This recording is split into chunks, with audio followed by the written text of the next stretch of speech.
Ya, kami ini di Direktorat Pelayanan Haji Luar Negeri itu memang diberikan tugas dan fungsi untuk menyiapkan utamanya adalah 3 layanan jemaah haji selama berada di Arab Saudi. Nah, 3 layanan itu adalah layanan akomodasi, layanan konsumsi, dan juga layanan transportasi selama jamaah berada di Arab Saudi. Nah, di dalam proses penyediaan layanan ini sesuai dengan PMA 9 2016 tentang pengadaan barang dan jasa penyelenggaraan ibadah haji di Arab Saudi. Maka untuk melakukan penyediaan itu dilaksanakan oleh tim yang independen. Jadi masing-masing tim akomodasi, tim konsumsi, dan juga tim transportasi itu secara mandiri, secara independen melakukan seluruh proses tahapan penyediaan. Nah, proses tersebut itu meliputi pengumuman, kemudian pendaftaran, kemudian verifikasi dokumen, kemudian verifikasi teknis, kemudian nanti penilaian, kemudian ada tahapan negosiasi, dan kemudian tim mengusulkan calon-calon penyedia layanan, baik layanan akomodasi, layanan konsumsi, maupun juga layanan transportasi kepada PPK, Kantor Urusan Haji Indonesia di Jeddah. Lalu kemudian PPK itu menindaklanjuti usulan tersebut dengan melakukan kontrak dengan calon penyedia layanan akomodasi, konsumsi, dan juga transportasi. Nah, untuk diketahui juga, di dalam proses penyediaan layanan tersebut, tim ini juga didampingi oleh tim Inspektorat Jenderal. Jadi dari sisi proses penyediaannya, proses pengawasannya dilaksanakan secara terbuka. Dan ini bisa dicek setiap tahapan-tahapan ini juga dilakukan pemeriksaan dan juga pengawasan selain inspektorat, juga pengawas eksternal oleh BPK. Nah, jadi kalaupun ada penyelewengan, maka pasti akan ditemukan dengan mudah oleh tim-tim pengawas tersebut. Dan tim sebelum mereka melaksanakan tugas, semuanya satu-satu itu telah menandatangani fakta integritas. Artinya kami, Direktorat Pelayanan Haji Luar Negeri, itu tidak ada alasan untuk tidak mempercayai tim tersebut. Jadi tim yang sudah dibentuk, sudah menandatangani fakta integritas, dikawal dan juga diawasi didampingi oleh tim inspektorat, lalu kemudian diperiksa oleh BPK dan lembaga-lembaga pengawas lainnya, itu insya Allah semuanya akan melaksanakan tugas dengan sebaik-baiknya sesuai dengan regulasi dan ketentuan yang berlaku baik di tanah air maupun di Arab Saudi.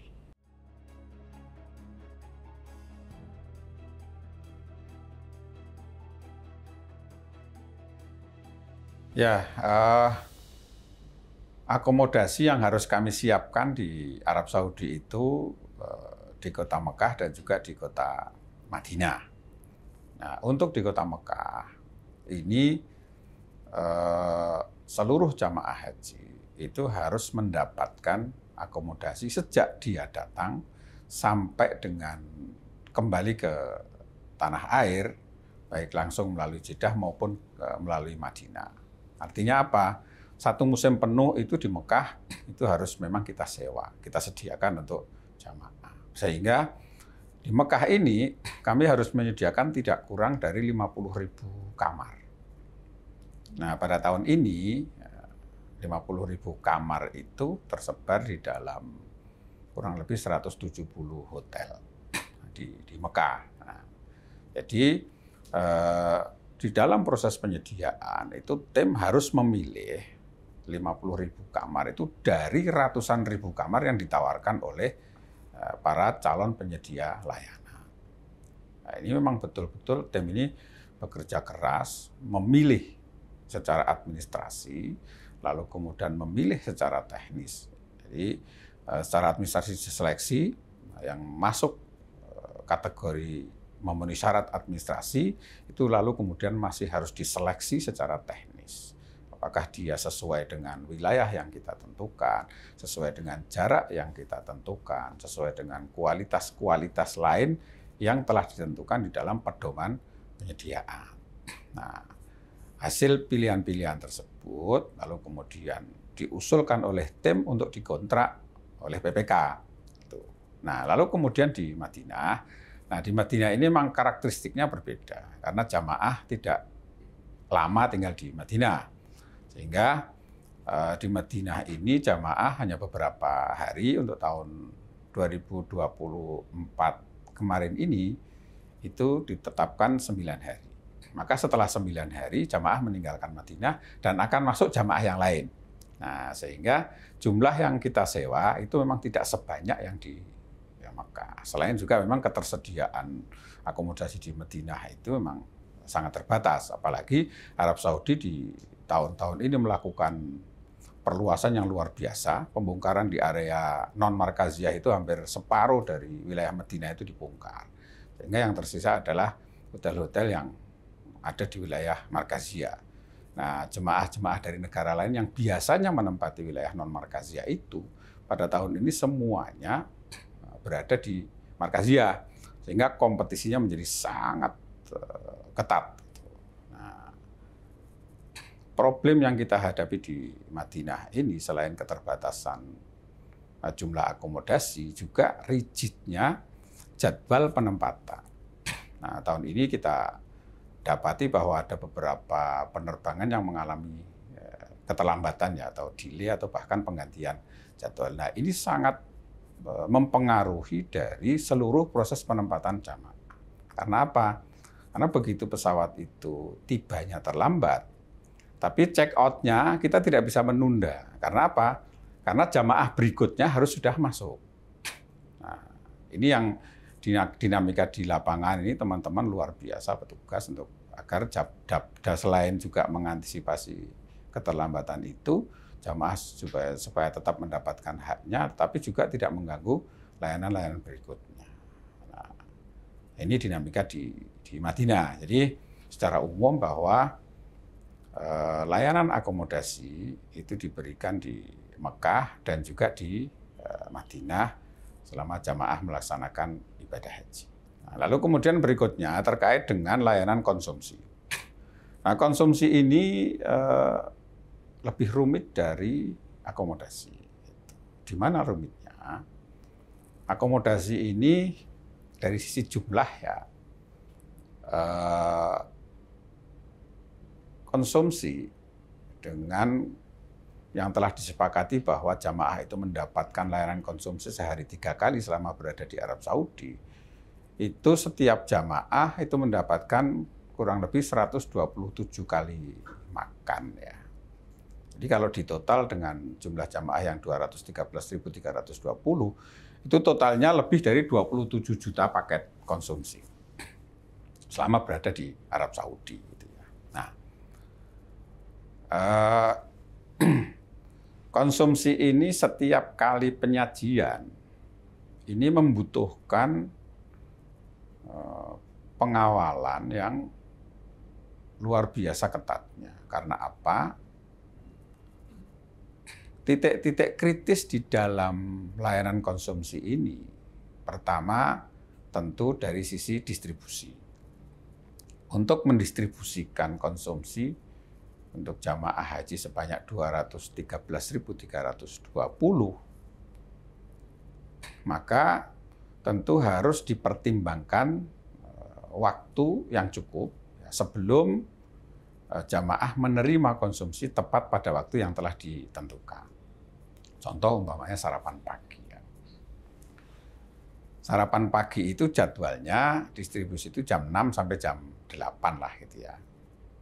Nah, untuk makanan itu bisa tiba atau diterima jamaah jam 6 dalam jumlah yang sangat besar itu, maka tim kami itu harus memastikan bahwa 5 jam sebelum konsumsi dibagikan, itu tim kami harus memastikan dapur itu sudah mulai produksi.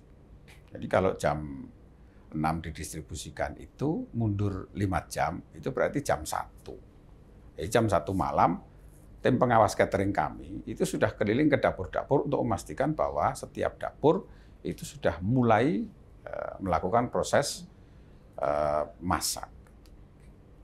Nah, rentang waktu 5 jam ini tentu rentang waktu yang kritis untuk makanan, apalagi musimnya cukup panas, bahkan mungkin sangat panas. Jadi rawan basi lah kira-kira.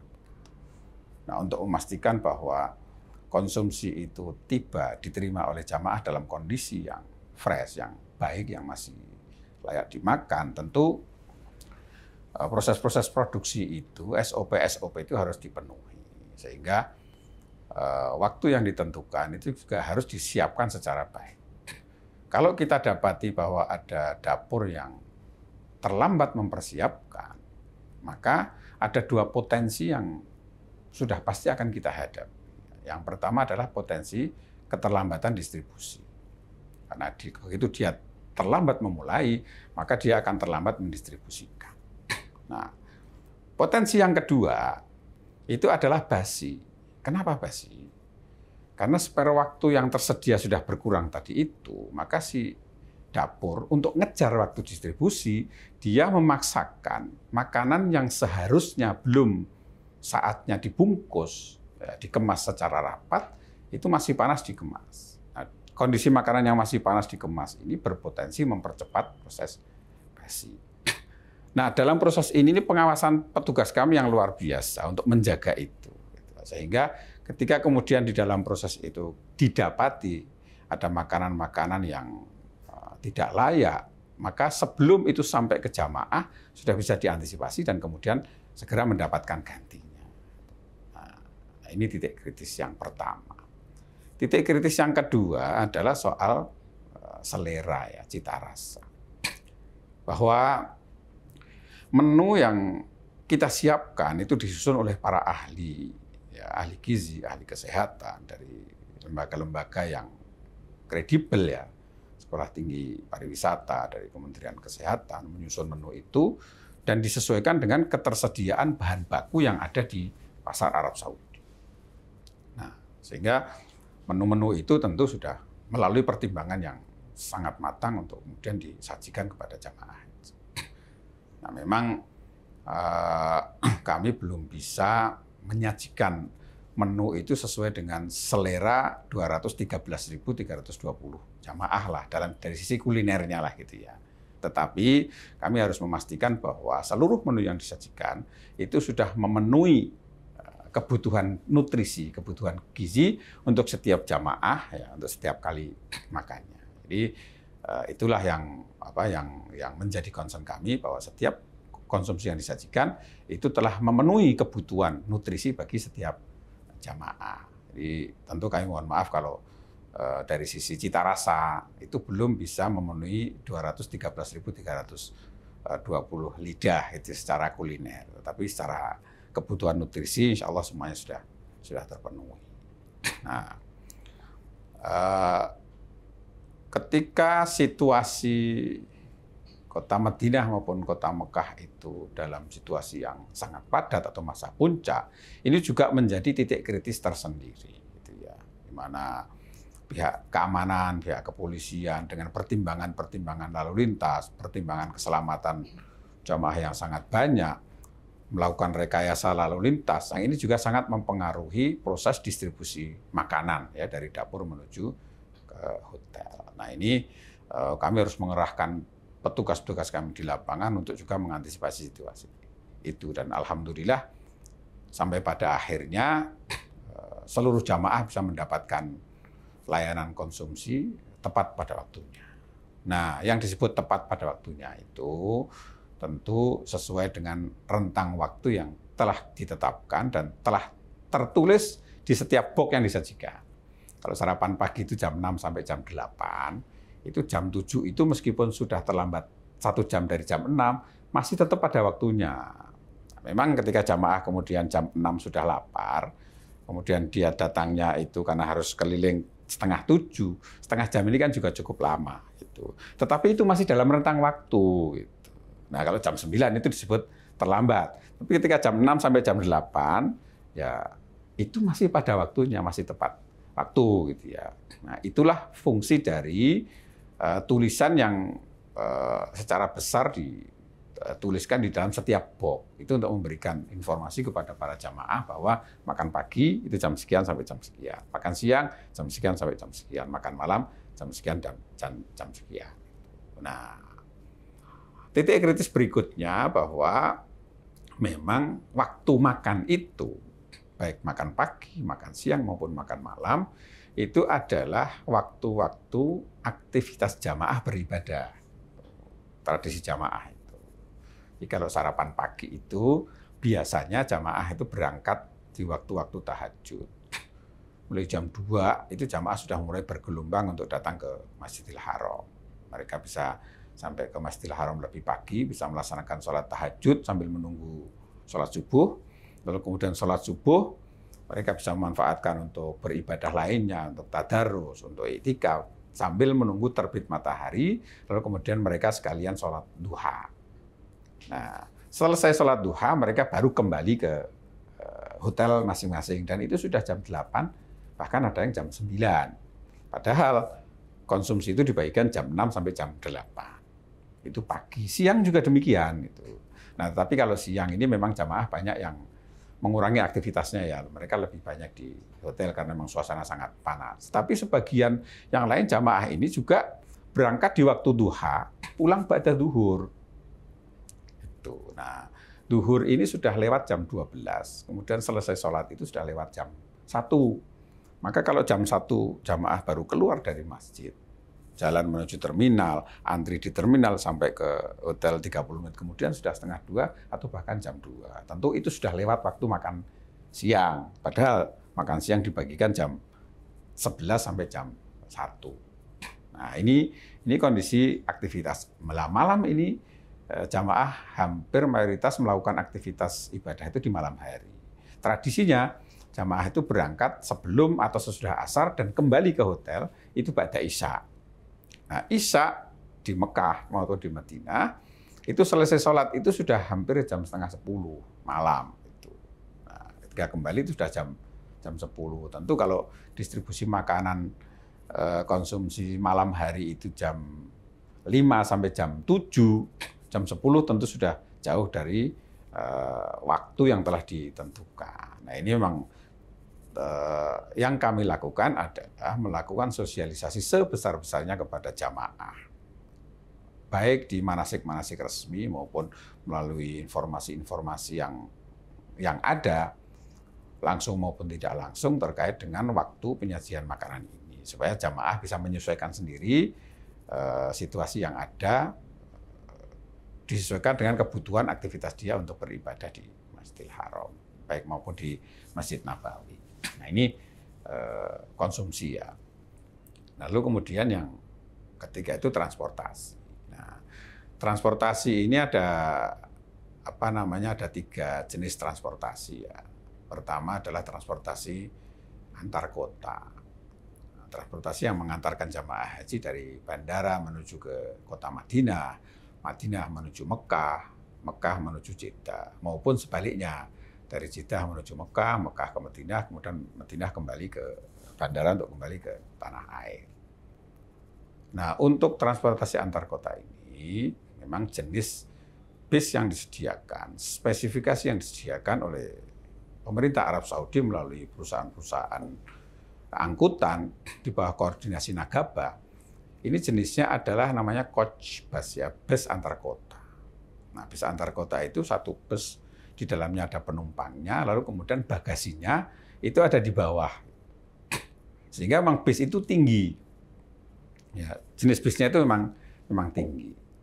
Dulu sebelum tahun 2009, itu bus-bus yang tersedia, itu bagasinya ada di atas, pakai keranjang, ya, sehingga memang lebih rendah. Tetapi problem yang dihadapi pada waktu itu adalah banyaknya barang bawaan jamaah yang terjatuh, ya, karena dia ada di atas, atau kemudian hujan, kehujanan, tiba-tiba hujan di tengah jalan. Nah, lalu kemudian evaluasi, kita diskusi dengan pemerintah Arab Saudi, memberikan masukan-masukan. Mereka kemudian juga membuat perubahan-perubahan spek pada setiap perusahaan angkutan ketika melakukan peremajaan kendaraan, maka spek yang harus dipenuhi harus bus-bus yang bagasinya itu ada di bawah, ya, di bawah kursi itu, yang sehingga bisnya tinggi. Itu spek antar kota. Nah, pada tahun ini tim penyediaan transportasi itu menetapkan spek usia bus itu maksimal 5 tahun, gitu. Sehingga bus-bus yang digunakan oleh jamaah haji Indonesia itu ya relatif yang masih muda lah, itu ya, paling tua 5 tahun. Lalu kemudian ya sholawat. Ya. Sholawat ini hanya ada di Mekah, ya, di Madinah tidak ada sholawat karena memang lokasi pemukiman jamaah haji atau akomodasi jamaah haji di Madinah itu di area Markaziyah, di sekitar Masjid Nabawi saja, gitu. Sehingga cukup ditempuh dengan jalan kaki. Nah, di Mekah ini sejak tahun 2008 ketika Arab Saudi melakukan pembongkaran atau perluasan Masjidil Haram, itu kemudian area-area ring 1 yang dekat itu dikosongkan dari hotel-hotel tempat tinggal jamaah. Yang paling dekat itu ya sudah mendekati 1 kilo lah, gitu ya. Ataupun kalau ada yang dekat sekali, itu area-area hotel-hotel yang digunakan oleh jamaah haji khusus, ya. Tapi pada umumnya kemudian pembangunan hotel baru itu di radius di atas 2 kilo. Nah, dulu favorit jamaah kita itu di area Pasar Seng yang dekat itu, ya, itu di rumah-rumah kecil itu jamaah kita banyak yang di sana. Nah, pasca 2008, ketika kemudian hotel-hotel baru yang dibangun itu menjauh dari Masjidil Haram, Arab Saudi kemudian menentukan atau menerbitkan ketentuan bahwa negara-negara yang menempatkan jamaahnya 2 kilo ke atas, maka wajib menyediakan namanya angkutan sholawat. Angkutan yang mengantarkan jamaah dari hotel tempat tinggal jamaah menuju ke Masjidil Haram untuk melaksanakan ibadah sholat di Masjidil Haram. Nah, sholawat itu jamaknya sholat, gitu. Jadi bukan orang naik bis lalu kemudian rame-rame membaca sholawat, itu bukan. Itu maksudnya sholawat itu adalah bis atau angkutan yang dipakai jamaah untuk melaksanakan ibadah sholat di Masjidil Haram. Nah, bis ini beroperasi selama 24 jam setiap hari, gitu ya. Jadi jamaah bisa memilih sendiri, bisa menentukan waktunya sendiri, kapan dia nyaman untuk berangkat ke Masjidil Haram, karena 24 jam itu bis beroperasi, petugas kami juga ada di sana, di setiap halte dan juga di terminal. Nah, waktu operasionalnya memang diawali tanggal 15 Dzulqa'dah, lalu kemudian diakhiri pada masa sebelum haji itu tanggal 5 Dzulhijjah. Jadi 15 Dzulqa'dah sampai dengan 5 Dzulhijjah. Itu masa operasional bis sholawat sebelum puncak haji di Arafah, Musdalifah, dan Mina. Nah, sehingga ketika tanggal 5, itu memang berangsur-angsur kemudian bis itu sudah ditarik oleh Nagabah untuk persiapan angkutan ke Arafah, Musdalifah, dan juga Mina. Nah, lalu kemudian kembali beroperasi kembali setelah haji itu mulai tanggal 14 Dzulhijjah sampai dengan habisnya jamaah kita yang berada di Mekah itu. Jadi ketika jamaah sudah habis baru kemudian seluruhnya ditarik. Jadi kita pastikan bahwa seluruh jamaah haji yang berada di Mekah seluruhnya mendapatkan layanan sholawat. Termasuk jamaah yang tiba di closing date tanggal 4 Dzulhijjah, itu kloter terakhir mendarat di Jeddah, itu jam 00 waktu Arab Saudi, kemudian mereka tiba di Mekah itu tanggal 5. Nah, kebutuhan jamaah yang tanggal 5 baru tiba di Mekah ini, sesuai dengan jumlahnya, itu kita siapkan layanan itu sampai jamaah kembali ke hotelnya masing-masing. Gitu. Tetapi kemudian jamaah-jamaah lain yang sudah lebih dahulu itu memang disarankan tanggal 5 itu sudah tidak ke Masjidil Haram lagi. Karena kemudian bis-bis itu sudah berangsur-angsur ditarik ke poolnya Nagabah untuk persiapan angkutan masyair. Nah, lalu kemudian yang ketiga tentu angkutan masyair yang nanti masuk ke dalam layanan masyair secara keseluruhan. Nah, ini kira-kira gambaran soal TUSI kami, layanan akomodasi, konsumsi, dan juga transportasi jamaah haji di Arab Saudi.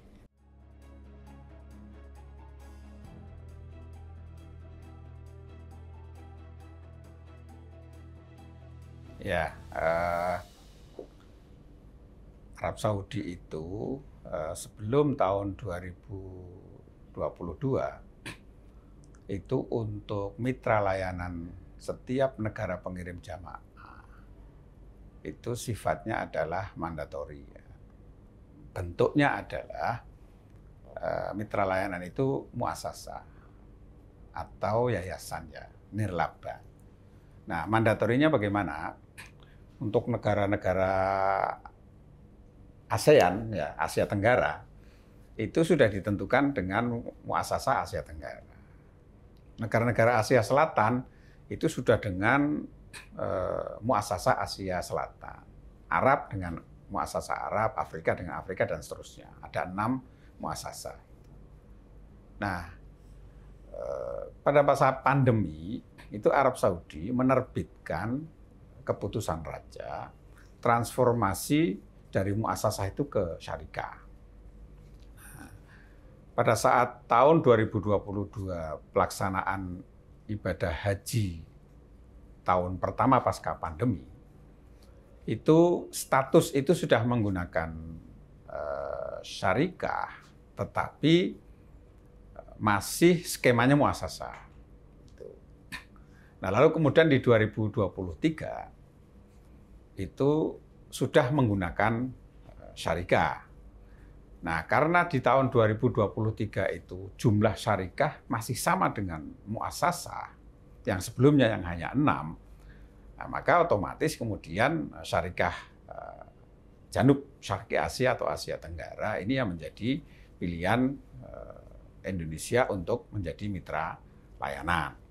Nah, lalu kemudian pada saat 2024 ini, karena kemudian syarikah sudah cukup banyak, syarikah baru yang terbentuk di Arab Saudi dan mendapatkan izin operasi itu sudah cukup banyak, lebih dari 10, maka kemudian Indonesia membentuk tim pemilihan syarikah penyedia layanan.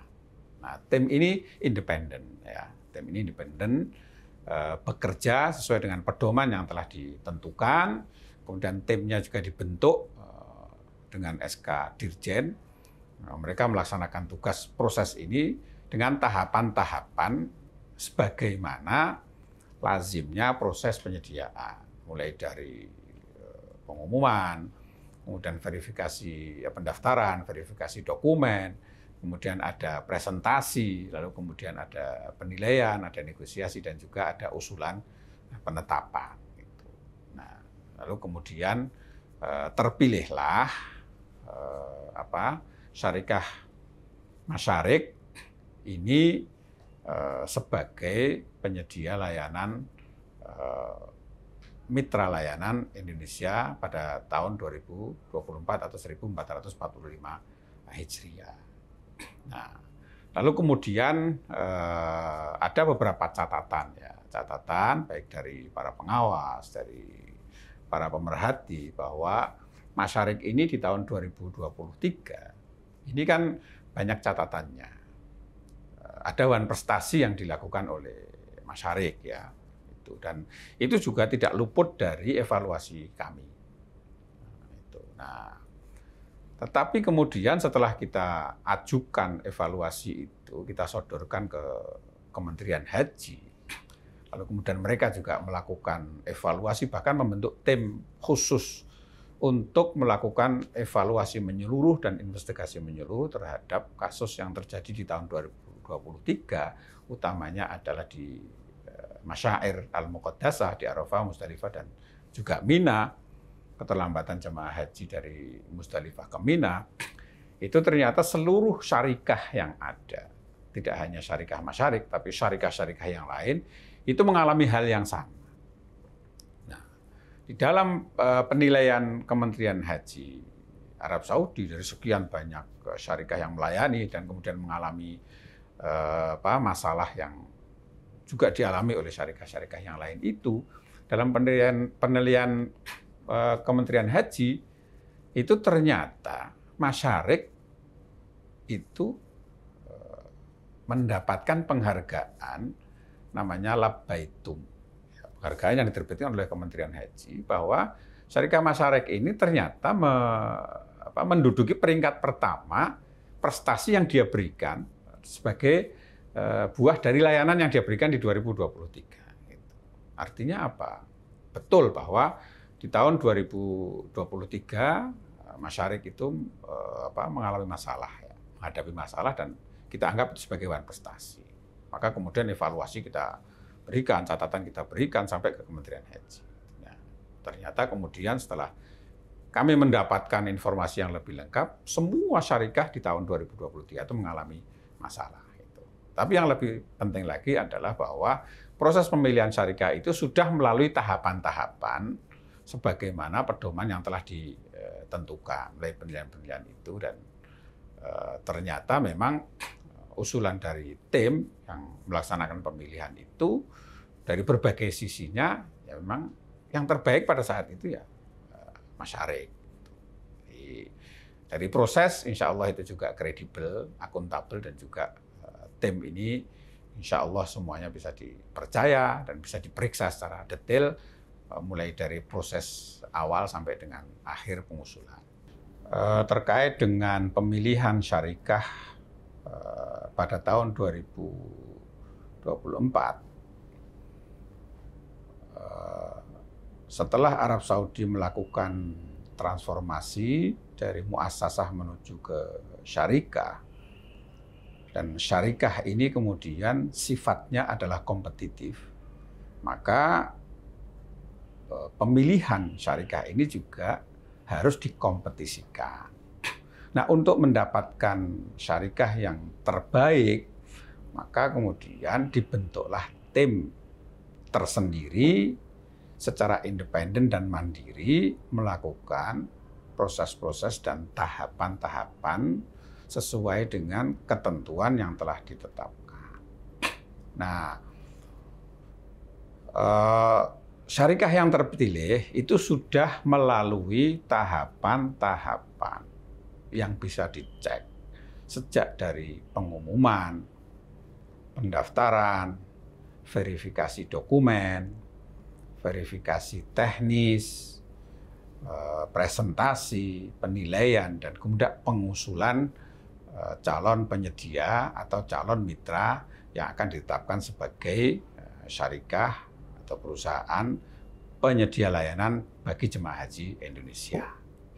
Nah, terkait dengan bahwa yang terpilih adalah syarikah masyarik yang di dalam catatan dan juga berbagai hasil pengawasan berbagai pihak di tahun 2023 itu mengalami one prestasi, itu juga menjadi bagian dari catatan besar tim. Nah, tetapi setelah kemudian dilakukan koordinasi dengan pemerintah Arab Saudi, pada tahun 2023 pemerintah Indonesia melakukan atau menyampaikan protes keras, menyampaikan evaluasi yang sangat detail terkait dengan layanan-layanan itu, dan kemudian pemerintah Arab Saudi itu membentuk tim investigasi yang secara khusus melakukan investigasi menyeluruh terhadap seluruh layanan di Masyair, tidak hanya layanan bagi jemaah haji Indonesia. Seluruh syarikah yang terlibat di dalam pelayanan jemaah haji 2023 diinvestigasi. Nah, hasil yang disampaikan, Arab Saudi ternyata memberikan penghargaan Labbaitum kepada syarikah masyarik sebagai syarikah terbaik di dalam melayani jamaah haji dengan berbagai kekurangannya. Gitu. Nah, artinya apa? Dari sisi tahapan, tim ini sudah melakukan tahapan sesuai dengan ketentuan yang telah ditetapkan. Yang kedua, bahwa Arab Saudi sendiri sudah mendeklar, mengumumkan pada publik seluruh dunia bahwa seluruh syarikah yang melayani jamaah haji dari seluruh dunia, berbagai syarikah itu sudah dievaluasi, dinilai, dan ternyata syarikah Masyarik ini menduduki peringkat pertama dan mendapatkan jaizah atau penghargaan namanya Labbaik. Itu proses pemilihan syarikah di Masyair Al-Muqaddasah.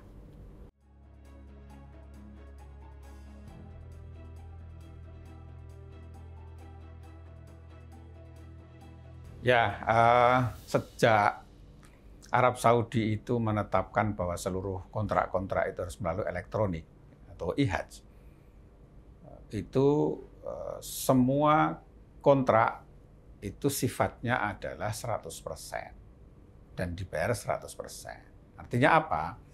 Untuk 213.320 jamaah itu angka sesuai dengan kuota yang ditetapkan dalam dan disepakati dalam pertemuan penandatanganan MOU antara Menteri Haji dengan Menteri Agama RI, itulah yang kemudian dijadikan dasar jumlah berapa yang kita kontrak. Karena seluruh jamaah tersebut itu tidak ada yang berniat untuk tidak ke Arafah.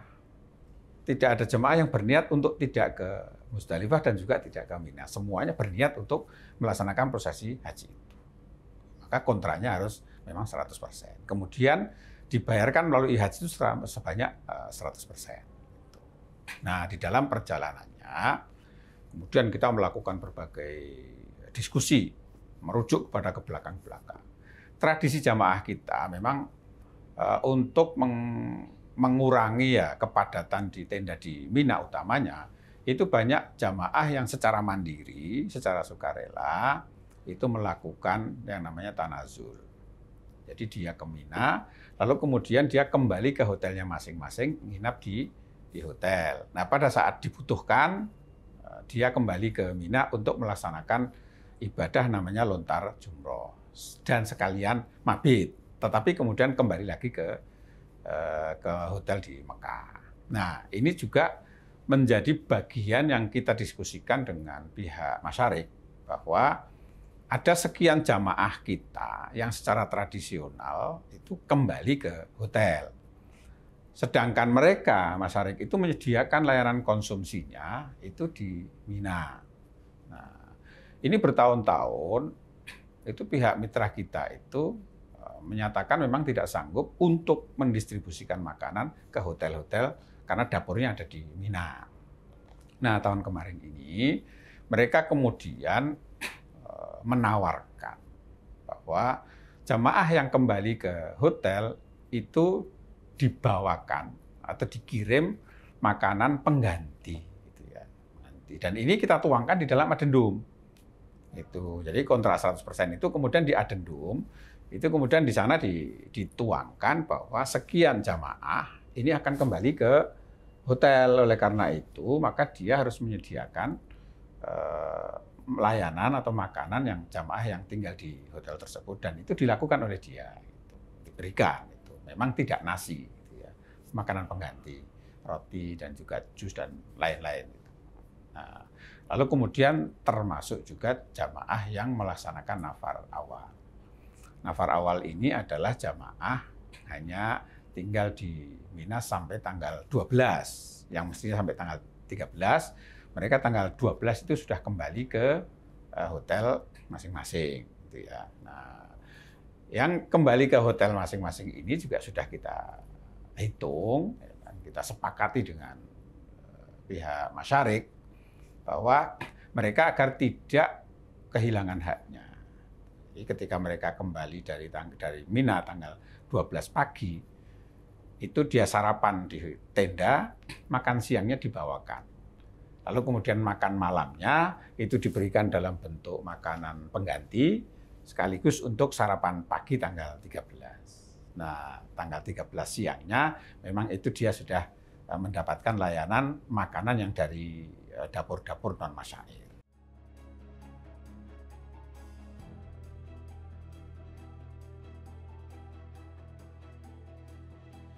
Ya, jadi untuk konsumsi seluruh jamaah itu mendapatkan haknya.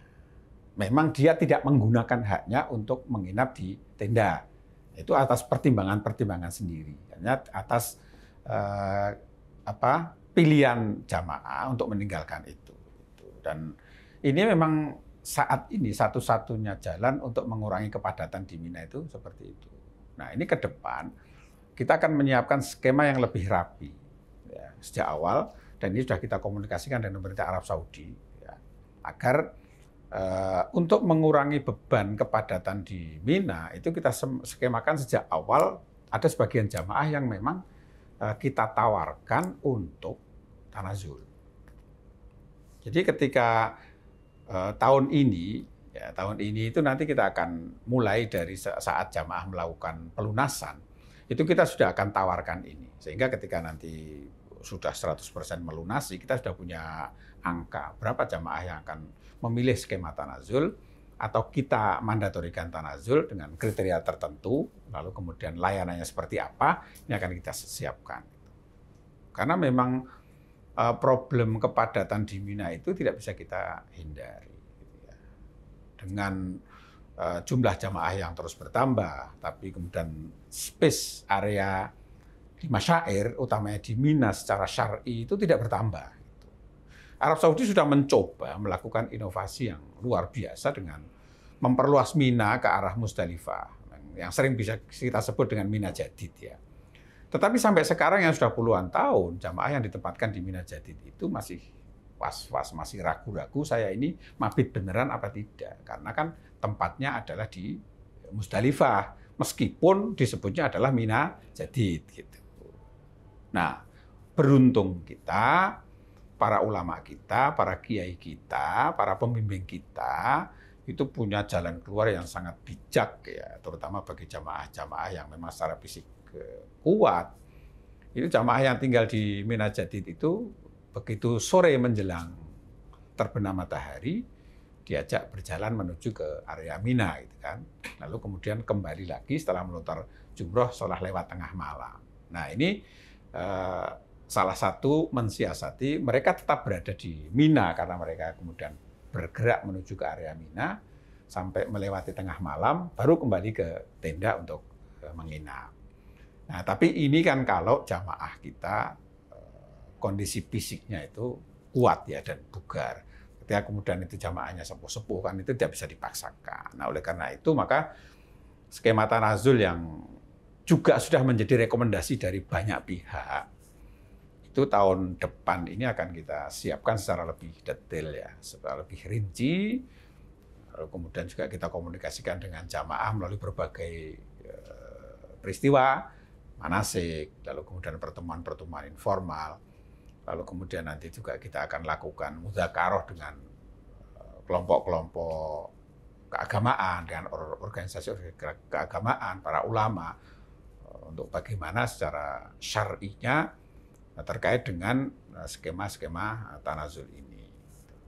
Nah, itu kira-kira gambaran kondisi di Masyair Al-Muqaddasah.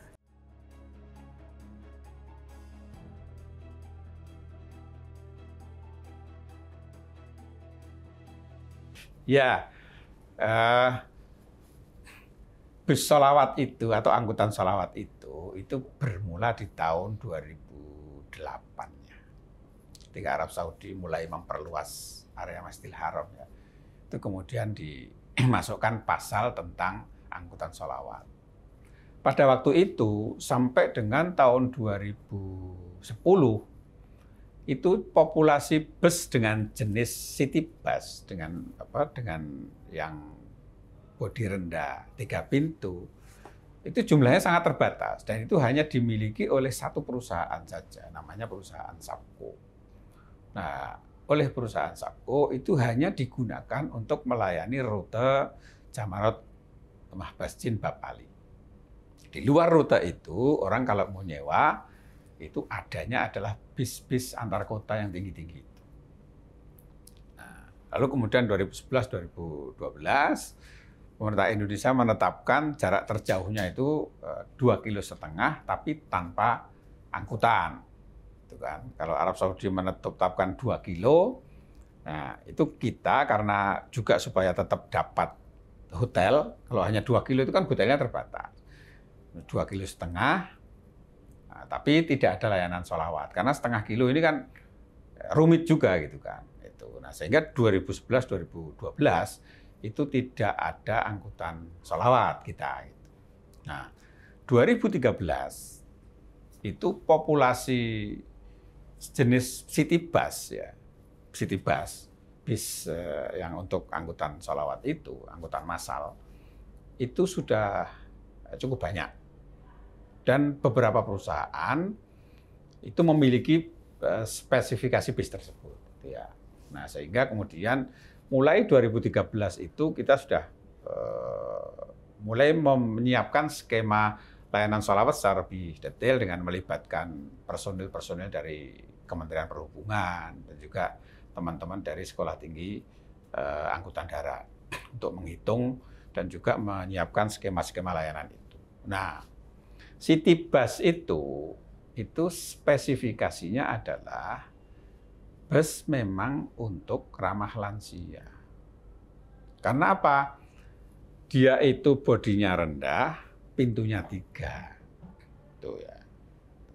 Nah, di 2 tahun terakhir ini itu ada beberapa perusahaan yang selain city bus yang biasa dipakai, itu juga dia menambah city bus yang VIP.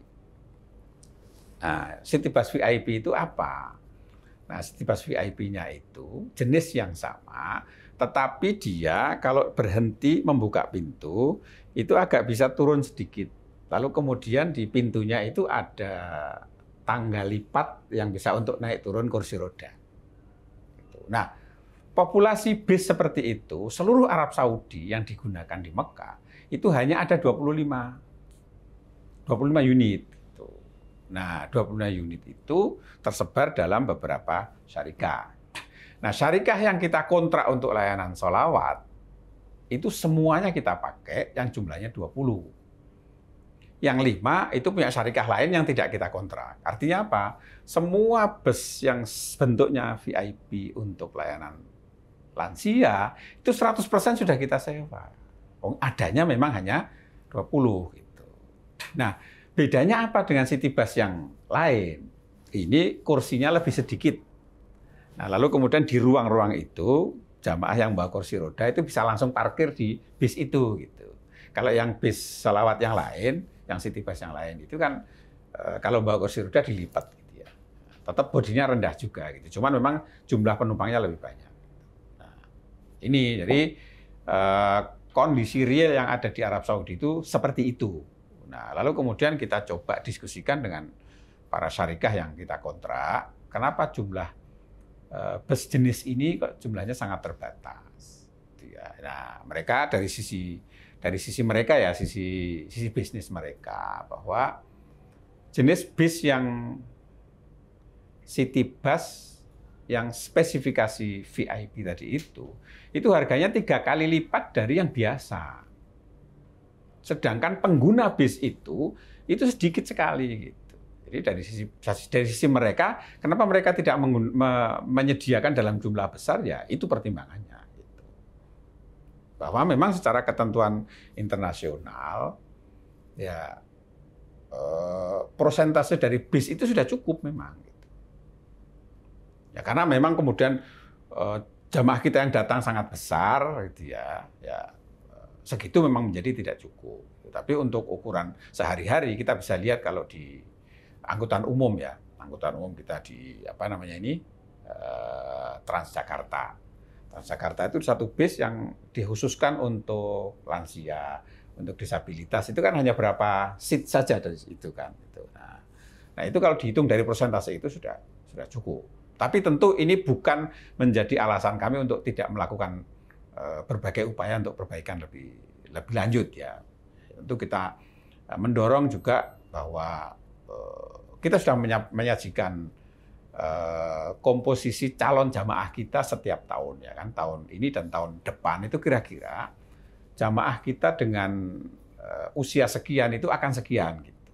Sehingga sudah pasti tahun depan kalau kita kontrak dengan syarikah-syarikah itu, mereka akan melayani jamaah yang lebih itu. Nah, itu sebagai dorongan kita supaya mereka juga menambah komposisi jumlah jenis bus yang seperti itu. Karena toh pengguna itu tidak hanya lansia juga. Yang non lansia pun banyak juga yang naik itu gitu. Bahkan kadang-kadang yang non lansia ini yang sehat-sehat lebih dulu naik, sehingga kita harus ya meminta dia untuk pengertiannya supaya jamaah yang ini didahulukan. Nah, jadi bukan kami tidak menyediakan bis jenis yang seperti itu. Seluruh bis yang tersedia di Arab Saudi yang dimiliki syarikah Arab Saudi yang kita kontrak, seluruhnya 100% sudah kita gunakan.